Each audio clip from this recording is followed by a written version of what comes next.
ప్రతి ఒక్కరూ కూడా నేను చెప్పేది ఏమిటంటే పదే పదే మనము అసలు భూమి మీద ఉన్నామంటే ఏ జన్మలో ఏ పాపాలు చేశామో ఈ జన్మలో సుఖశాంతులతో ఆనందంగా ఉండామా, గత జన్మలో పుణ్యాలు చేసుకున్నట్టు.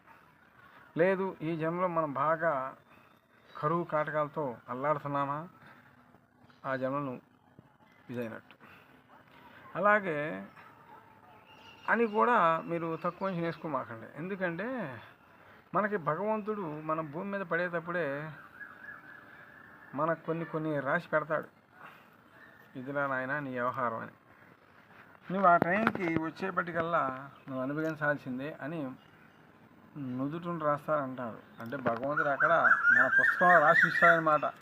పెద్ద పుస్తకంలో. పుస్తకం అంటే ఆయనకి ఒక కళలో ఉంటుంది అన్నమాట. కళ్ళన్నీ కూడా ఆ కళలో ఉంటుంది మన చరిత్ర.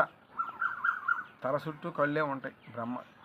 అలాగే నేను చెప్పేది ఏంటంటే ప్రతి ఒక్కరికి కూడా మీరు 10 మందికి సాయం చేయకపోయినా పర్వాలేదు. ముందు మీ కుటుంబంలో ఒంటి శుద్ధి, ఇంటి శుద్ధి, నోటి శుద్ధి. ఎదట వాళ్ళ మీద దురుసుగా మాట్లాడటం, వాళ్ళ గురించి వాడు ఇలాగా అది ఇలాగని చెప్పుకోవటం అది మహాపాపం. అసలు మీరు వెళ్ళి రోజు కొబ్బరికాయలు కొట్టి పొంగల్లో నైవేద్యాలు గుడి చుట్టూ తిరిగినా కూడా ఆ పాపం పోదు. అది మాత్రం నాకు తెలుసు. నేను అనుభవిస్తున్నాను కాబట్టి అలాగా. ఓకేనా? నేను కాదు అనుభవించేది, నా మీదకి అలా విజృంభం చేసిన వాళ్ళు ఇలాగ అనుభవిస్తున్నారు. అట్లాగే ప్రతి ఒక్కరూ కూడా నేను చెప్పేది ఏంటంటే మీ మంచి కోసం చెప్తున్నాను. మీకు కాకపోతే ఇంకొకరికి వర్తించదని నేను చెప్పేది. ఇప్పుడు నాకు మామిడికాయ ఇష్టం, ఇంకో అతనికి దాచాకాయ ఇష్టం, ఇంకో అతనికి యాపిల్ ఇష్టం, చెప్పలేము. అలాగే ఎవరి రుసులు వాళ్ళతో ఉంటుందన్నమాట. అట్లాగే ఎవరి చేసుకున్న పుణ్య ఫలాలు మన ఎమ్మట వస్తూ ఉంటాయి. కొంతమంది ఇక్కడ అనుభవిస్తారు తెలుసా? ఏంటో తెలుసా? అది కాళ్ళు చేయి పడిపోవటం, ఏంటి వాళ్ళు వీళ్ళు ఎవరు మాట్లాడకపోవటం, తాత అని పిలిపించుకోకుండా మనవరాలు లేకపోవడం, కూతురు లేకపోవడం, కోడలు లేకపోవటం, కొడుకులు లేకపోవడం, ఏకాగిలా బతికేవాళ్ళు ఉంటారు తెలుసా? అదేం తెలుసా? అదే ఒక శిక్ష. మీరేమంటారంటే ఆయనకి అంతేలే అనుకుంటారు. అట్లా కాదు. రాసిన రాత ఎవడో తప్పించలేడు. అట్లాగే ప్రతి ఒక్కరు కూడా నేను చెప్పేది ఏంటంటే మీరు కూడా తెలిసి తెలియని పూజ చేసినా కూడా అది దేవుడు లాక్కుంటాడు అంటే ఆశీర్వదించుకుంటాడు. అంటే ఆయనకై అమ్మ అనుకుంటాడు అనమాట. మనం నీళ్ళు చిన్నప్పుడు చూసారా? ఇప్పుడు ఎవరన్నా బయలు నిండిపోతే తాగేవాళ్ళం. ఇయ్యాలా అన్నీ మారిపోయినాయిలేండి. అట్లాగే ప్రతి ఒక్కరు కూడా నేను చెప్పేది ఏంటంటే మీ కుటుంబం ఆనందంగా ఉండాలంటే మీరు కాస్త పూజా ఫలం చేసుకొని కాస్త నలుగురులు కూడా అందరూ బాగుండాలని కోరుకోండి. ఓకేనా? ప్రతి ఒక్కరూ కూడా నా వీడియో షేర్ చేయండి, లైక్ చేయండి. ఏదైనా అనుమానాలు ఉంటే నా వీడియో మీద నా ఫోన్ నెంబర్. ఓకేనా? జై నాగు. ఓం తల్లి మాతాకి జై. లక్ష్మీ నారసింహాయ నమః. స్వామికి ఓ నా తండ్రి నాగుకి జై. నాగుకి నాగుల సరస్వతికి జై. ఓం భగవతే నమః.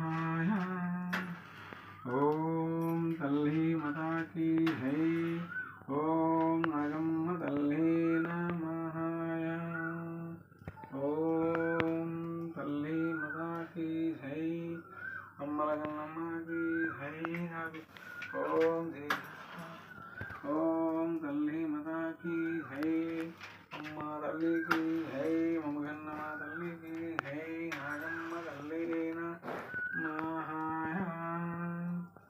ఓం భగవతే నమః. కామాఖ్య తల్లి నమః. ఓం కామాఖ్య తల్లి నమః. మమ్మగన్నమ్మ తల్లికి జై. అమ్మ తల్లికి జై. ఓం తల్లి మాతాకి జై. ఓం తల్లి మాతాకి జై. నాగమ్మ తల్లి నమః. మమ్మగన్నమ్మ తల్లికి జై. నాకు ఓం కామాఖ్య తల్లి నమః. ఓం భగవతే నమః.